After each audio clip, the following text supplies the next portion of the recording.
Hi guys, and welcome to the technical analysis wrap on Friday the 21st of February. So boy, we've had some really big moves since the webinar on Wednesday night. I know a lot of the pairs started to move during the webinar and just before it, but they've continued on with the job. So a lot of the setups that we were talking about have certainly started to play out. So let's jump straight into the charts. So here we've got the Aussie on the daily chart. I like to always start on the daily one because it gives us the best view for the recent price action of this week. And you can see we've got this massive bear candle that broke that support good and proper over the last couple of days. Now we had some negative fundamental news, obviously, that's caused this. This is obviously a nearly 100 pip candle, so it certainly gave us some excitement yesterday. But it's continued on with the job today and shorted off a little bit more. It's broken down below the 66 cent mark for the first time in a very, very long time. In fact, we have to go out to a monthly to see the last time it's actually been this low, and that was way back in September of 2008. So that is like a serious drop. And the amazing thing is, there's nothing really to catch it until almost, the 63.50 area where really that's probably the next part we're going to find any form of substantial support. So it doesn't mean that you just jump in and continue on with this. What you want to be looking for now is a reasonable pullback to ideally this 66.80 area. That would be an ideal technical pullback. It would obviously be a roll reversal zone. And by then the 20 would have caught up the moving average EMA, and that would make a nice crossover of resistance, potentially short to maybe send it down even lower. That would be the ideal scenario. I wouldn't be looking at longing this one unless we had a substantial change of trend, and by substantial it would have to be a series of higher highs and higher lows on the 4-hour chart at the very least. So definitely only shorting opportunities on this one until we get some evidence to the contrary, but a pullback is required before we get too excited about going any shorter on this one. Okay, we'll move on to the USD Swissy now. This has had a really good couple of days as well. It's had a great week. We were talking about the double bottom setup last week, and we can see here that it's certainly broken through the neckline, pushed up above these moving averages, which is what we needed it to do last week. And the last 5 days, all of the trading days this week have been in a very good and positive direction. So good to see this one doing the job.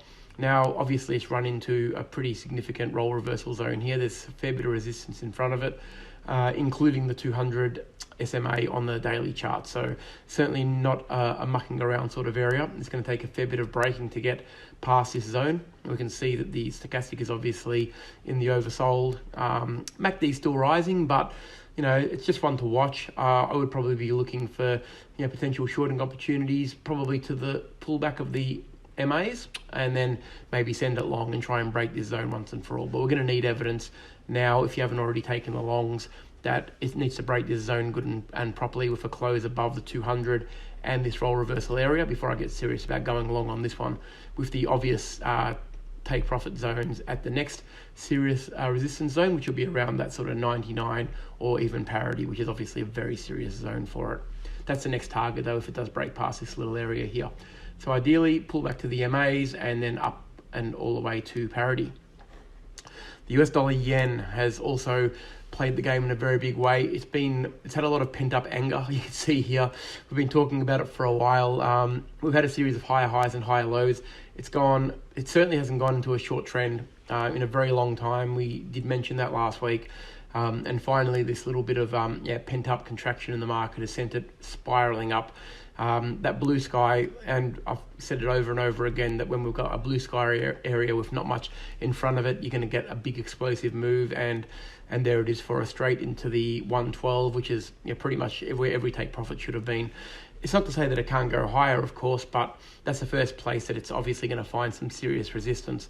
It's got up there very, very easily. I would be surprised if it continues on without some sort of a pullback from this level, but in saying that, doesn't mean there are no rules. It's just it would be ideal to see maybe a 38.2 pullback of that move, which would be around this area here. The MAs need a bit of a chance to catch up. You can see that they've been completely left behind with the explosiveness of this move. So we probably just want to see a little bit of consolidation in this area. Maybe a bit of a pullback, maybe to the 111.50 to 111.20 area, which would be ideal, and then potentially break this zone up and push all the way into the 114s. But a really, really good trade, and hopefully a lot of people got into that one because it was a very nice setup. Okay, the S&P 500, the index we always like to look at. Okay, we've had a little bit of weakness over the last couple of days. Last couple of trading days have been a little bit weak. Again, nothing is convincing me to go long or short on this one. We haven't got enough evidence on either end. I don't like trying to pick the top of a market. And realistically, I wouldn't want to be going along on this one unless it closes considerably higher. But to me, it hasn't really had a pullback that really warrants an entry yet. So we want to be seeing a pullback to probably at least the the 3200 area, maybe 3220. A nice little pullback to there would be probably ideal, and then maybe try to look for a reversal of a trend on a smaller time frame to send it up again and potentially test these highs again. But I'll wait and see on this one. Wouldn't be longing or shorting at this point because there's just not enough evidence to really give you a definitive direction. Okay, gold is the next one we're going to look at. Again, this has just been one of those beautiful trades.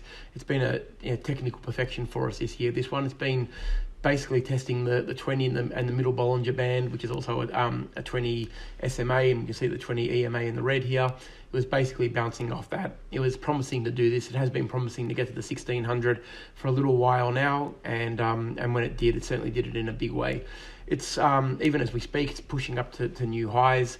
Where this is going, I mean, look, with a little bit more momentum, I mean, it could push into the 1700s without any drama whatsoever. I mean, its next serious point of resistance, I mean, we're going to have to go out to a monthly to really find it. So it's already broken past all the things we're looking for. So up around this 1770 area is probably the next place it's going to find any real serious resistance. So yeah, one to watch. I wouldn't mind seeing it come back and potentially testing the 1600 to the 1590 area for a potential entry if you're not in it already. So you want to see a bit of a pullback, but you can see it's pushed right away from the moving averages now on the monthly as well. It's been pretty strong for quite a while, but we want to see a pullback to around this zone, just this area here at the very least, about the 1590 to 1600, and then that will potentially give us another entry level to get long and hopefully push into the 1700s. But it's been a fantastic trade, and hopefully a lot of people have got involved in that one. Okay, the dollar index is the next one we will look at. This is again telling the story of what the currency pairs have been doing. The US dollar based pairs have been very, very strong, and the dollar index is obviously replicating exactly what they have done. It is very unusual to see a move this long and sustained without any pullback whatsoever on the dollar index. You can see in even in the most recent history that we haven't had a move anywhere near this big without a pullback. That inverse head and shoulders certainly started it, and it hasn't really, if you weren't involved from that move, it's given you very little area to actually re-enter on this one. It's just been one of those ones that's exploded up and been a difficult one to get a hold of if you haven't traded the pattern from the bottom. But again, this is at an area, it's broken a very serious level of resistance here, as you can see, which is the 90 to 99 level. It's pushing well into the 99s now, tested the 99.50. I would like to see a pullback to the probably 98.90 to 99 level. That would be ideal, even though it's a shallow pullback. When you get a big extensive move like this, the pullbacks are often not going to be as big and deep as you would like. So probably, that would probably make it a 23.6 of a fib. I would imagine. So that with a crossover of the roll reversal area could give us a reason to get in. But again, smaller time frame change of trend, and probably jump on board with that one if it comes back. But if you're not in already, it's a difficult one to get long on until it does get that pullback. You really want to see the market behaving itself and coming back and giving you a chance. It's been a very, very big move, and it's difficult to see it going much past this without pulling back at a reasonable level.